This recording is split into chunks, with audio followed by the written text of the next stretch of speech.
Hello' নমস্কাৰ, কি খবৰ আপোনালোকৰ? আশা কৰোঁ সকলোৰে ভালে। মই আজি দুপৰীয়া খানাত কি লৈছোঁ চাওকচোন আৰু এয়া হৈছে পইতা ভাত দেই। সদায় সদায় কিমান মাছ মাংস খাব, ভাল নহয় একচুৱেলি। ক'ব গ'লে ঠাণ্ডা ভাত খাব লাগে, পইতা ভাত খাব লাগে আৰু পেটৰ কাৰণেও ভাল, স্বাস্থ্যৰ কাৰণেও ভাল। মই কি লৈছোঁ আপোনালোকক দেখাব বিচাৰিছোঁ অলপ।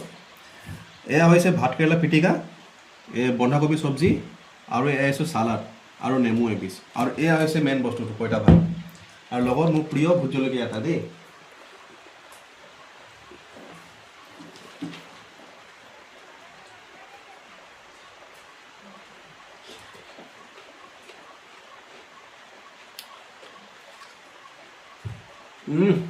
বৰ ধুনীয়া হৈছে। নেমু চেপি ল'লে খাবলৈ আৰু ভাল লাগে একচুৱেলি।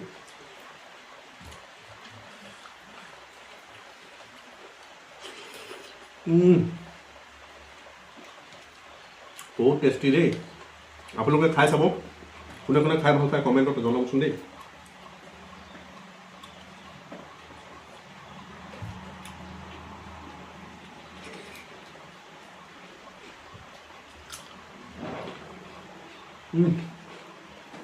আজিলৈ আহোঁ।